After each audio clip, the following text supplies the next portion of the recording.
Project Pro, for me, it's all about creating success on purpose, having a plan. In 25 years of watching what works and what doesn't work, I've seen things that where there was lots of potential, but because of decisions that were made for that particular athlete, I sent out an email and talking about going off the cliff. And it's really easy to go off the cliff when you're an athlete or a parent. And part of what I want to do tonight is share some light on some education. And I'm also glad that Dean came out today, because his son is someone that I've worked with in the past and very passionate about that in terms of working with having an opportunity to be involved in Clark's hockey career.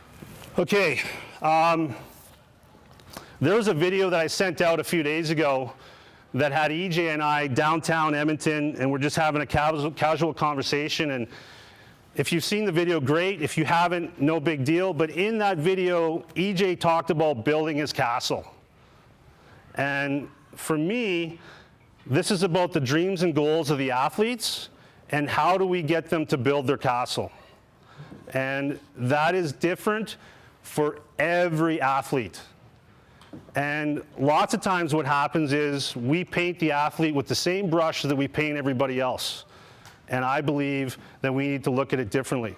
And so does EJ, and that's part of why we're so closely connected in terms of how we believe athletes should be developed. Now, what's the number? Selling a Dream.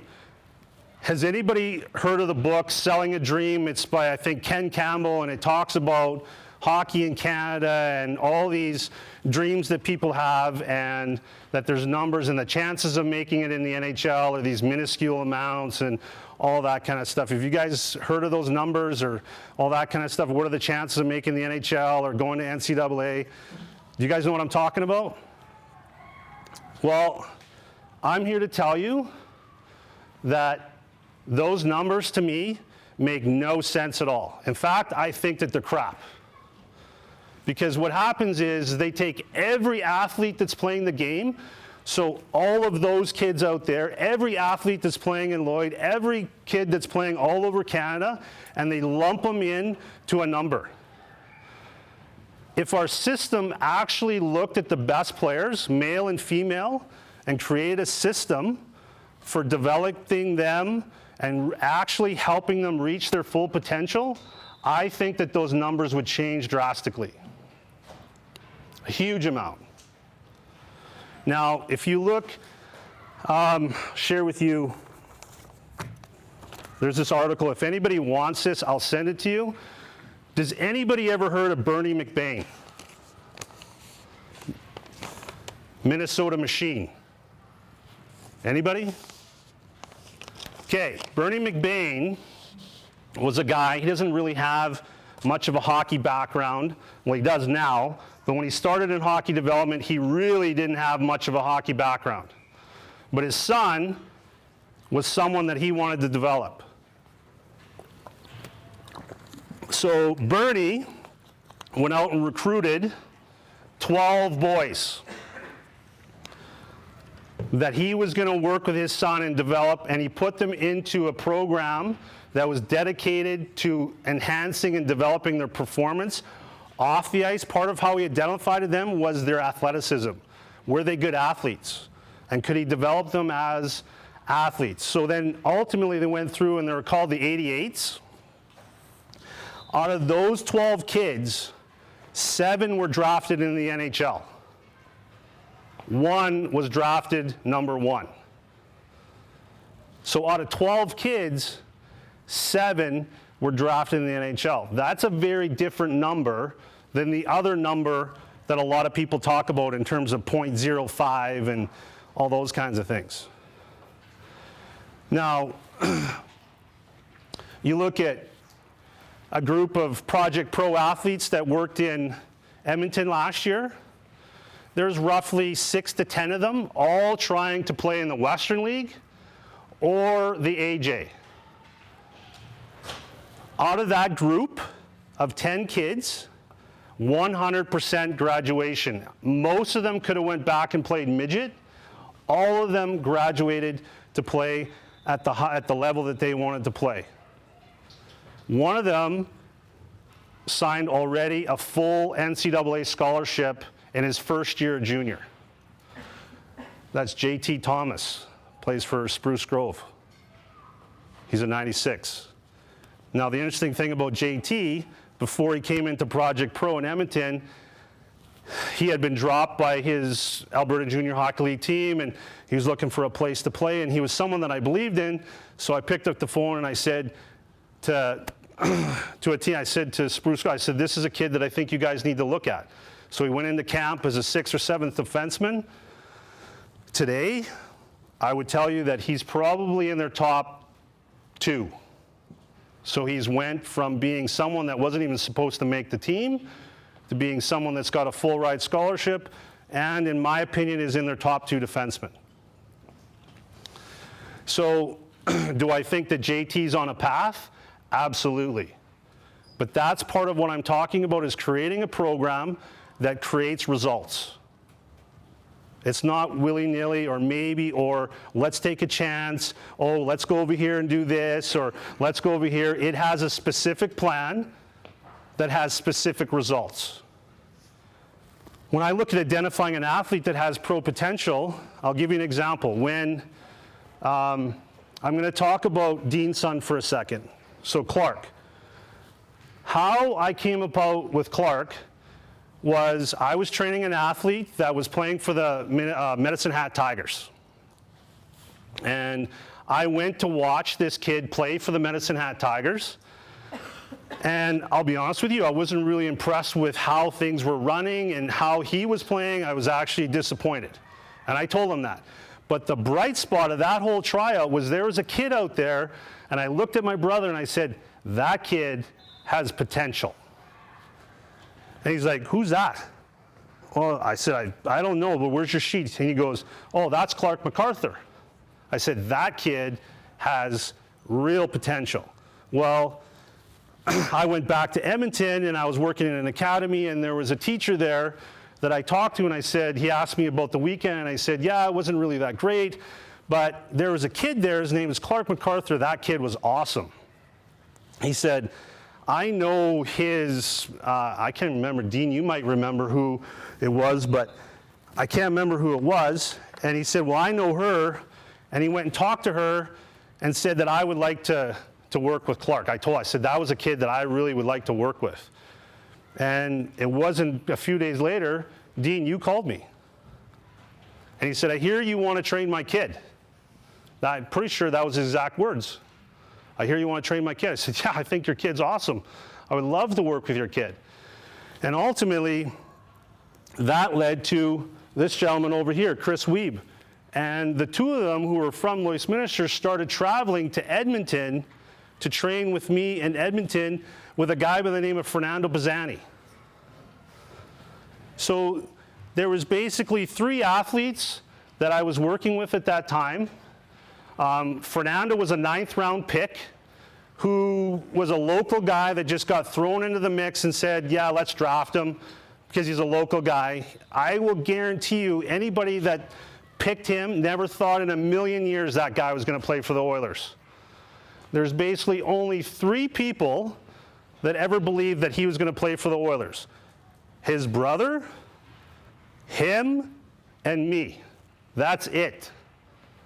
And ultimately, from that little team, we helped him become an NHL player, and that helped get Clark, and ultimately, out of those 3 guys, all 3 of them played pro.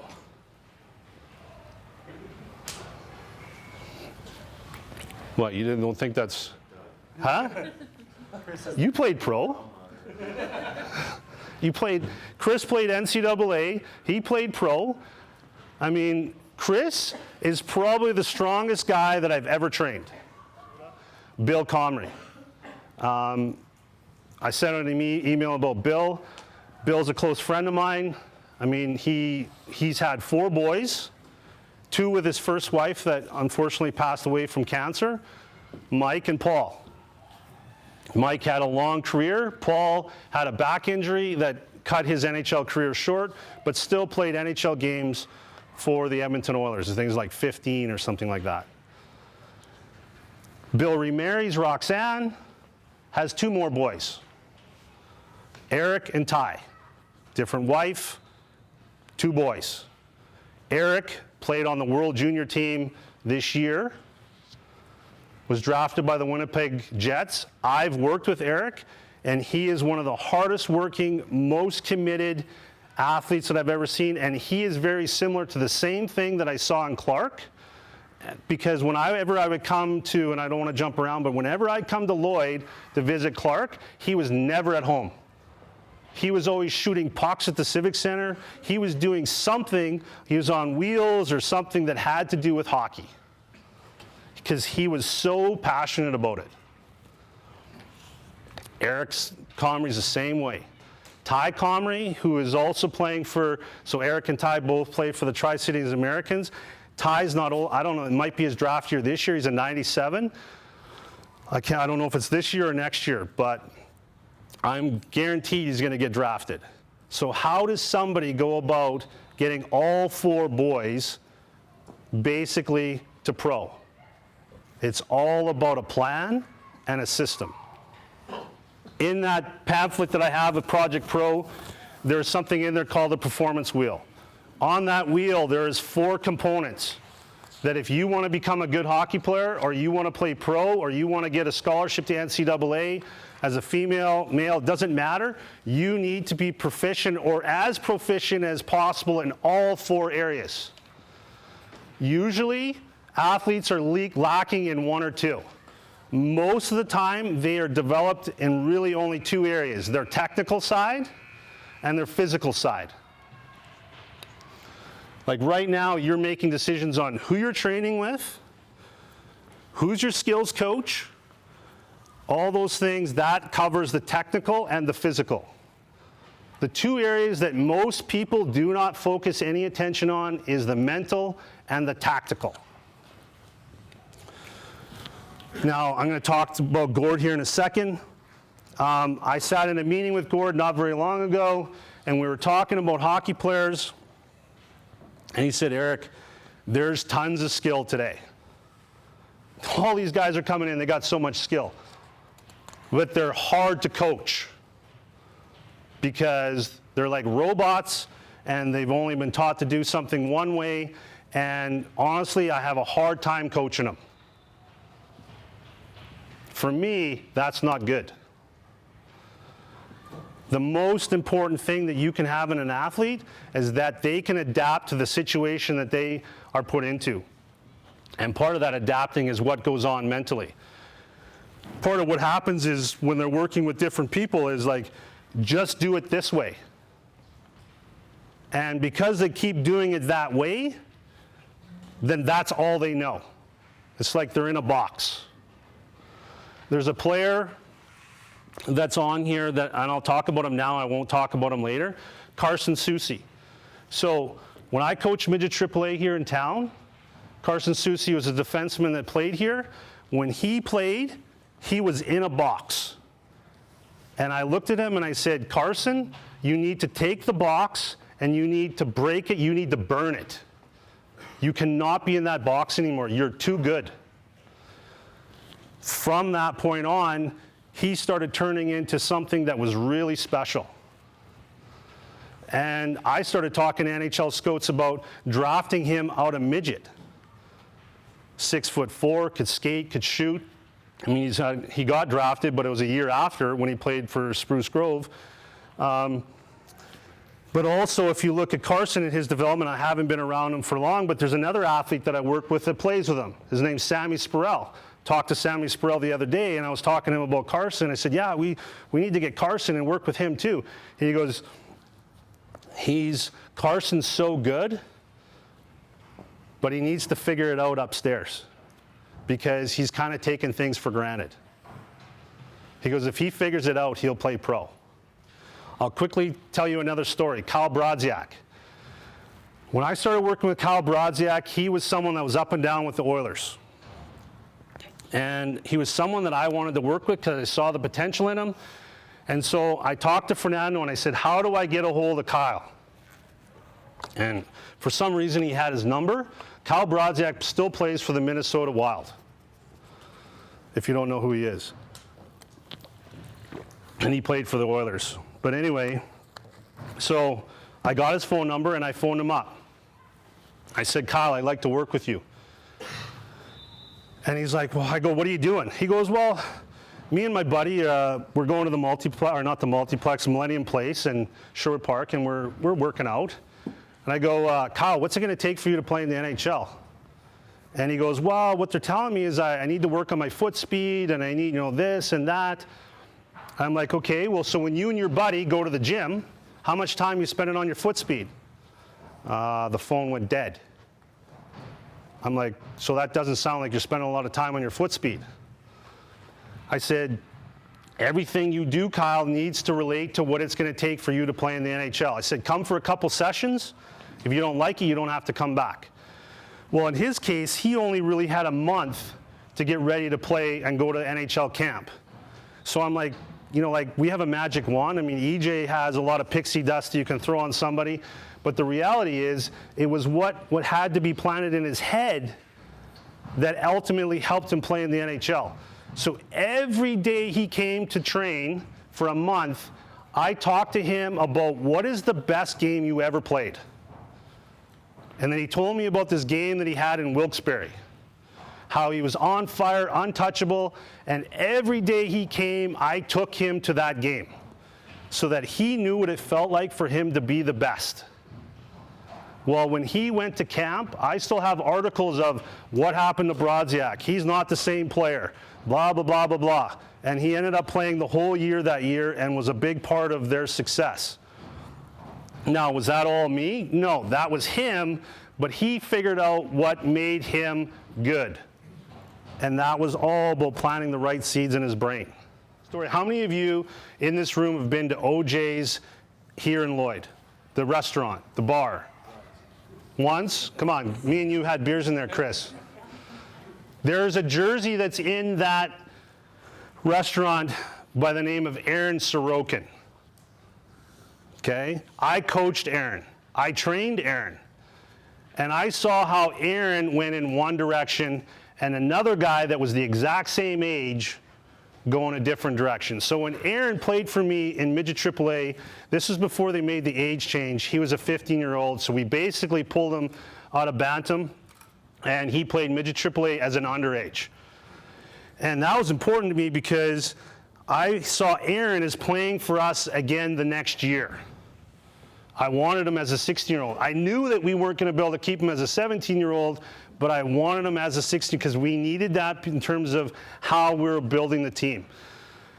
Anyway, summer comes along, and all of a sudden, I'm thinking that we're getting Aaron Sorokin for the next year, and his dad calls me up and says, PA wants him, he's going. I'm like, really? Like, they're not that good, and he's only 16. Like, do you think you really should go to PA that fast? He's like, nah, they're telling him he's going to play all these games and blah, blah, blah, blah, blah. And I'm like, are you serious? Like, I think you should think about this because I'm not sure that this is the right thing for Aaron. Anyway, they went to PA. And long story short, Aaron did not have a good year. And his career ended up all over the place. And now Aaron is back in Edmonton running a restaurant with his wife, and that's all good. But there was another player that was in the league the same age, and his name was Cam Ward. Well, Cam Ward was also a 15-year-old that played in the league, and he was with Red Deer, and he could have went to Red Deer, but they decided to keep him at midget AAA for another year. So ultimately, we had to play against him for another year.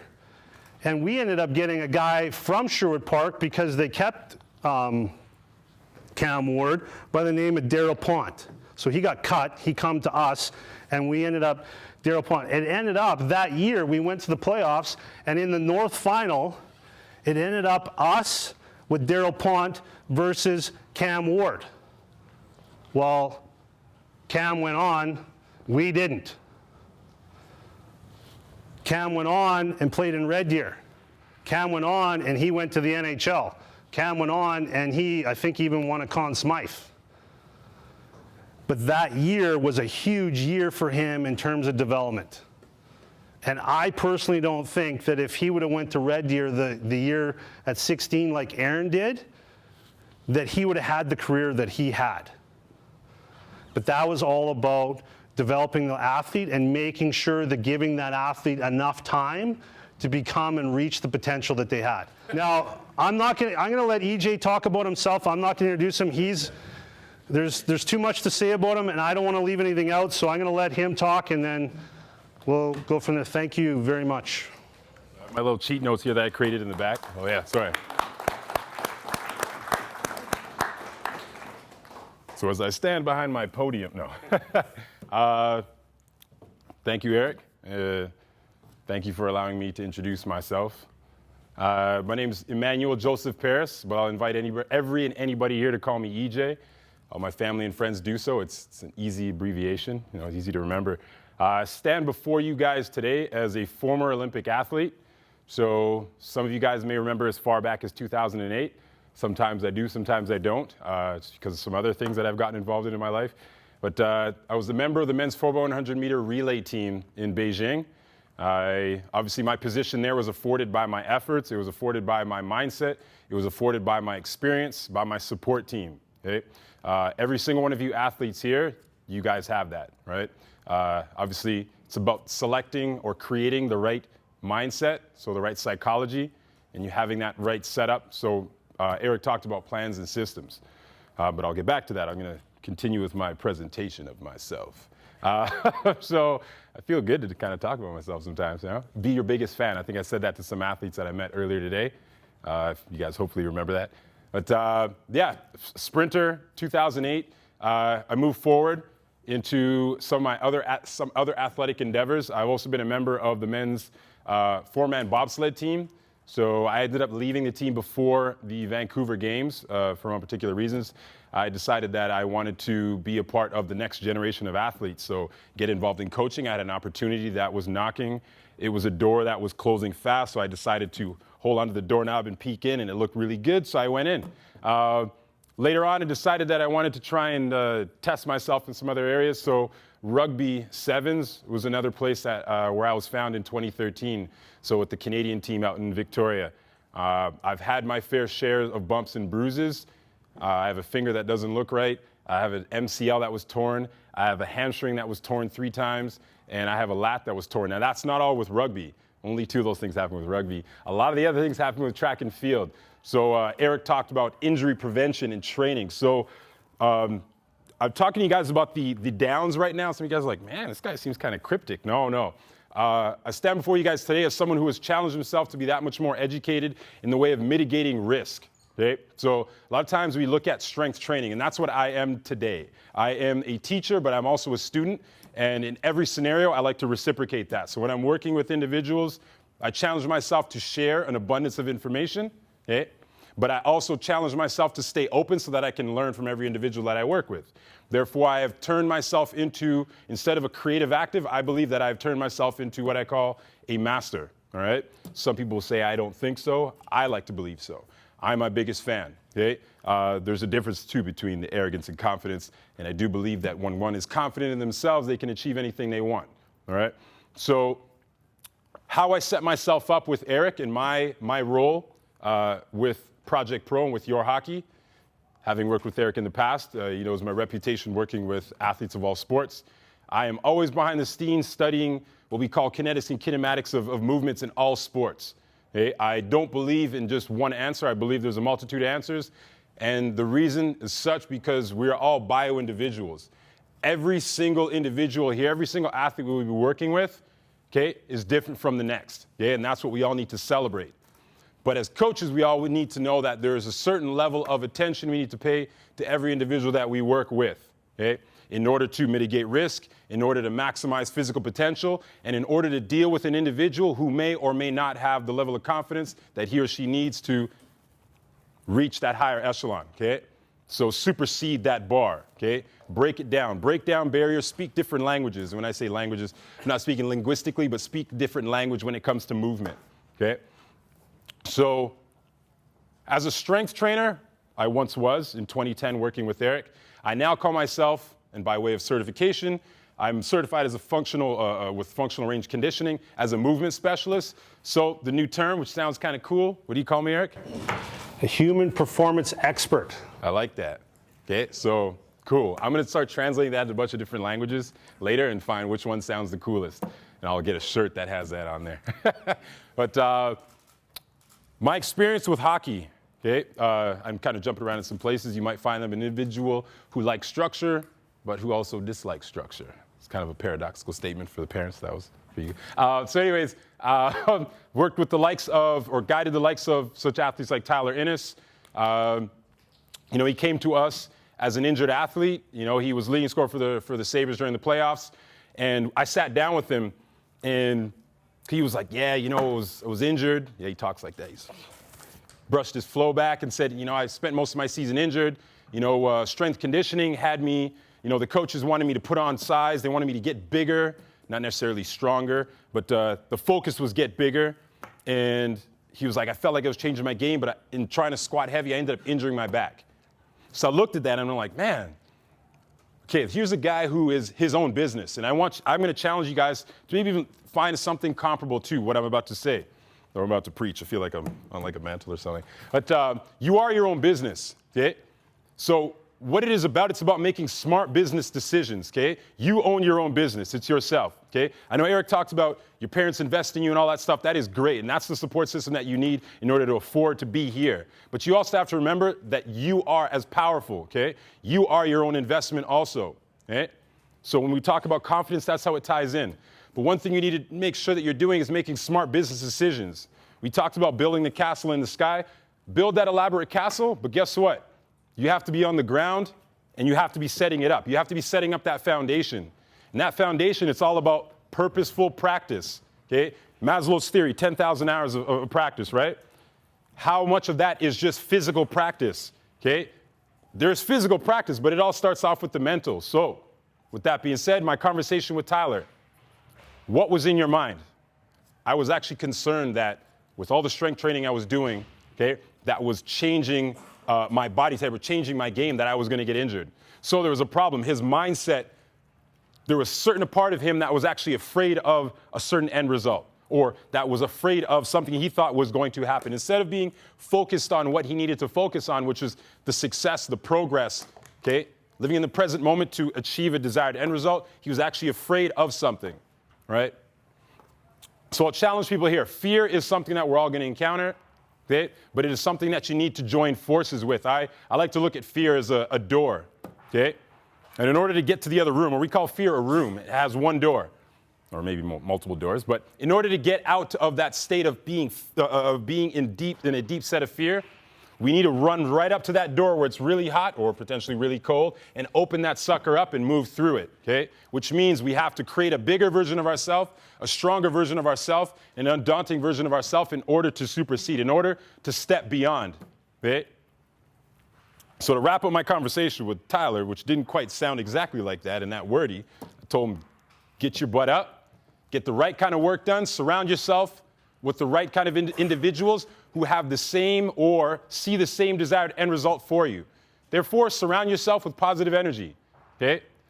Which also tied into, what have you been doing on the side? What were you eating, okay? What kind of information were you hanging around? What kind of information were you absorbing? Oh, well, you know, we eat here after games, or I do this, or I go out drinking. Oh, actually, I shouldn't be talking about that stuff, sorry. But it's always a challenge, because to be the best version of yourself, okay, and to understand that it's about making the smart business decisions, it's exactly about making smart business decisions and surrounding yourself with an abundance of positivity. So, the food you eat, okay, that's part of what I call recovery modalities, okay? The support system you have. Are you hanging around people that support you and that understand your end result, or that are trying to denature it, okay? People who don't have the same kind of timeline or schedule. Hey, hang out with me, it's 11 o'clock, 11:30, but you have a game or you have to go to bed in order to make sure that you're rested for tomorrow, okay? It's a system, okay? It's all about a system, but it starts off with psychology. So do you believe in yourself? Are you your biggest fan? Second, do you have a plan, okay? Because if you don't have a plan, they always say, if you don't plan, you plan to fail, okay? And finally, I like to call the third P, or because psychology plan. The last one, which I'm a part of, is the productivity. I'm also a part of the plan. Okay? So productivity, which means the momentum.